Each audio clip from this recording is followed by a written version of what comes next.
Hello and welcome to Guider's Gun Guide. I am Ben Guider, your host. Today I am shooting the Hatsan Flashpup QE, stands for Quiet Energy, in .177. This is the same Flashpup that my brother-in-law gave me for Christmas. Um, and the last time I shot it, I shot the Air Arms Field Heavy 10.3 grain pellets. These were exceeding 1,000 feet per second by a pretty good margin. I don't know if they hit 1,100. And then I also shot the JSB Monster redesign, trying to bring the velocity down. So, as is conventional wisdom in the airgun community, 850, 900 feet per second is considered the top edge of uh, the accuracy limit of the Diabolo pellet design. That's the shape with the little narrowed skirt. The flare looks like a badminton shuttlecock, right? And that design, because it has different uh, so many different angles and shapes and everything on it, different parts of the pellet are are entering, are behaving or interacting with the transonic region of velocity and air at different points in different spots. Below about 900, 850, right in there, um, the forces are all about, it's still different, but don't ask me to explain the full physics of it, but at least everything is interacting and behaving in the same way or fashion. As you reach transonic and supersonic speeds, that region actually causes causes pressure variations that cause objects in flight, planes, right, for behaviors to kind of change. And there's things that you have to take into account with design. Anyway, science. Um, there's some really good videos out there that really do that topic justice. I'm not going to even attempt to go further than that. But that's just kind of the basic wisdoms.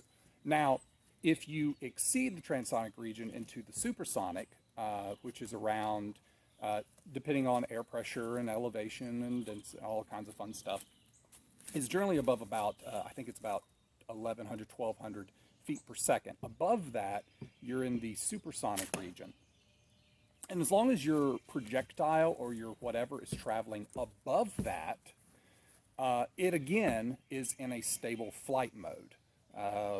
Your pressures and everything on the object in flight are all good and happy. It's that transonic region that causes stability problems.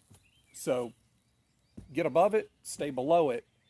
There you have it. Now the experts in the airgun industry, there's some out there. Like, look, 850, 875. These are guys that have shot probably millions of pellets through hundreds or thousands of air rifles. Okay, these are the experts, and they're saying, as a rule, you're looking at 850, 875. Right in there is what what some call the sweet spot.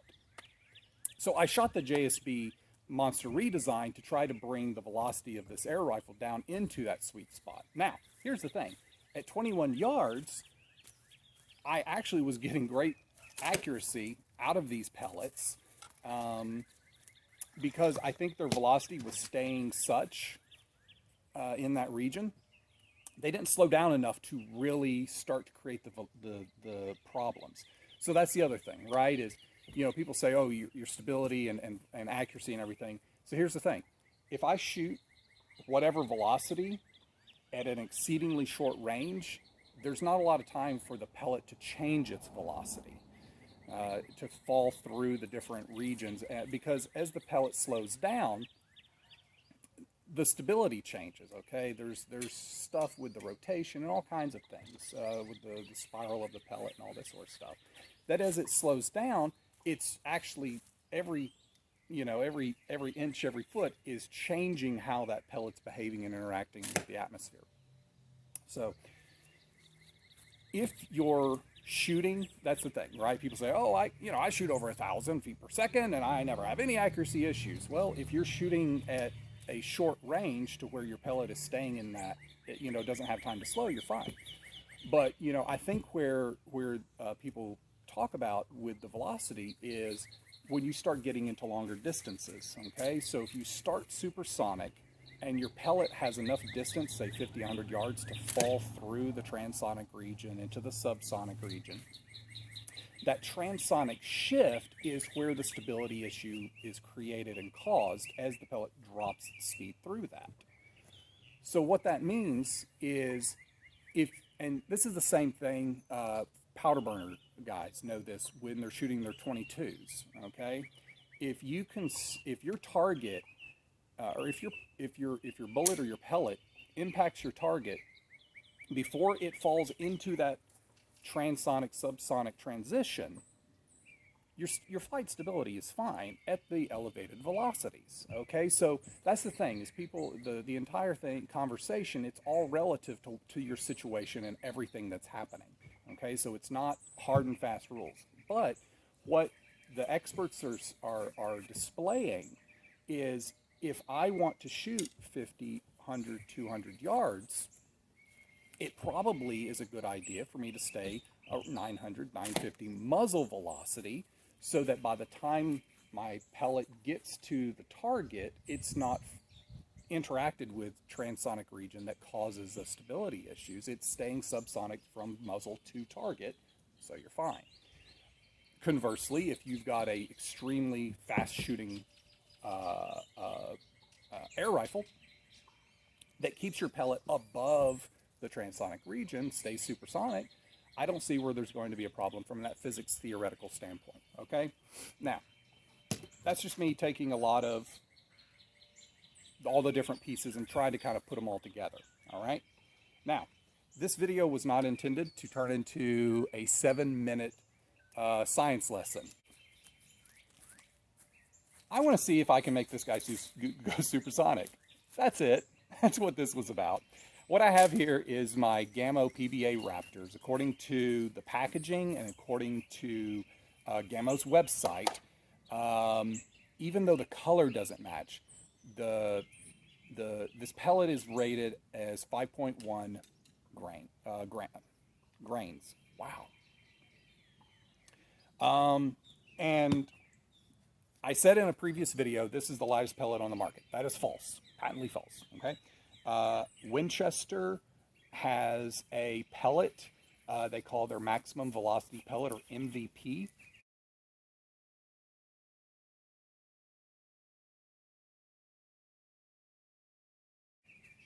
That is 4.3,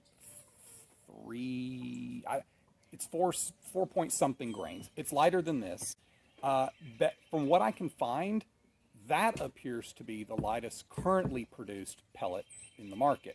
There are some other pellets. There was one by Crossman and some others out there that may have been lighter or competed for that crown. But what I can find right now is it looks like those Winchester MVP pellets are the lightest pellets in production, if you can find them. All right, as we all know, supply chains and COVID and all the other problems, you can't find stuff, okay? Firearm ammunition's in short supply. There's a consequential trickle-down effect that's occurring for a number of factors into the airgun market that's causing supply difficulties with pellets as well. Anyway, right now, this is the lightest pellet I could put my hands on. There. Not the lightest pellet in production. I also have what I've been able to determine may be the lightest lead pellet in production. It's the RWS Super H Point, I think it's what it's called. According to the Rainforest website, it is being delivered today. So I hope to, please excuse yard work occurring, suburban help. I hope to be able to get those tested. I just want to see how fast they shoot. Okay, now look, as I tried to explain before, velocity, You know, some people, they're just like, hey, I want to see how fast it'll go, okay? That does not mean it translates into accuracy. That doesn't mean that you can do whatever with it, okay? All this is, how fast does it shoot? That's it. That's it, okay? So, you know, I appreciate any of the comments about, hey, you know, super fast, over 1,000 problems, da da da da da. I appreciate all those comments, and those are absolutely 100% accurate, and I'm grateful for that.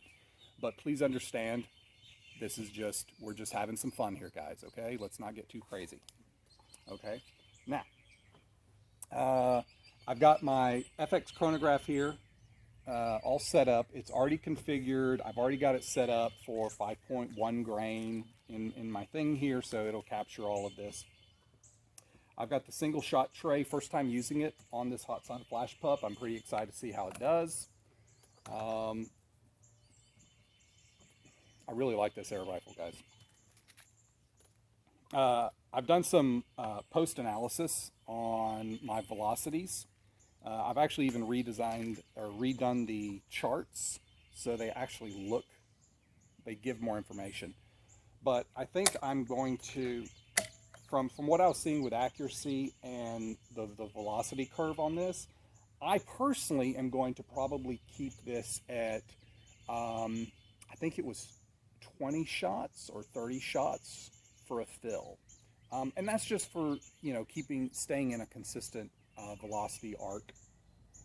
I may shift that at some point as I learn more about this air rifle. I just haven't shot it enough for me to really know about those things and how this all works.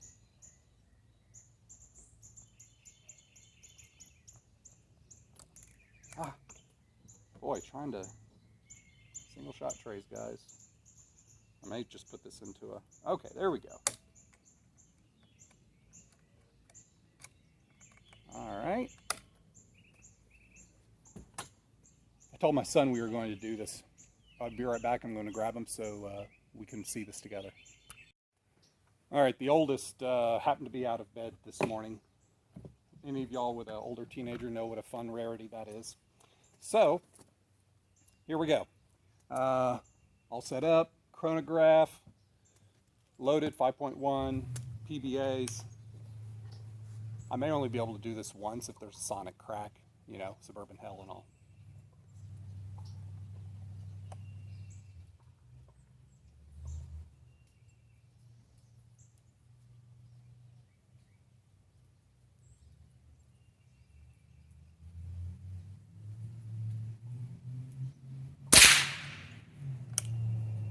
That was quick! I'm almost certain that was I'm not sure. So for whatever reason, that did not capture. Velocity range. Didn't have it configured right, guys. I'm sorry. No, I did. So, so the FX Hybrid software program here, I think you're probably just going to get a lot of reflection. I can't tell. But it's configured for the fastest, 590 to max FPS, air gun high power. Okay, and when we look at this here, it says top velocity of 1099. So the way this software works is it has to be configured to tell it, hey, look, you're looking for a velocity between this distance. Okay, there's multiple configurations there. We exceeded 1,099 is the only thing I can conclude here. Apparently it doesn't like it. I might have to break out the, that's what I'm going to do next. I'm going to go break out the Caldwell, and let's see if I can get a velocity reading. All right, got the Caldwell set up.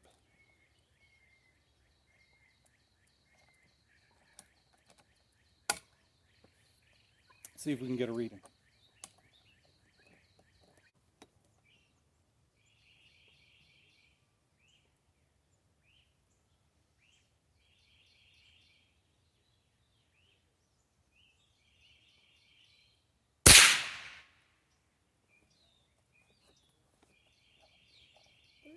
Definitely a sonic crack there. 1,301 feet per second. That is so.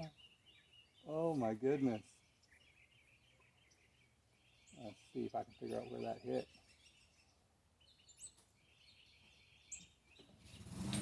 All right, so that's it. I'm not going to do any more of those. Anyway, I'm going to do some accuracy now with this, using some of the heavier pellets to see what it does. Anyway, I hope you enjoyed that. That was fun. Here, I'll show you the Caldwell here. Oh.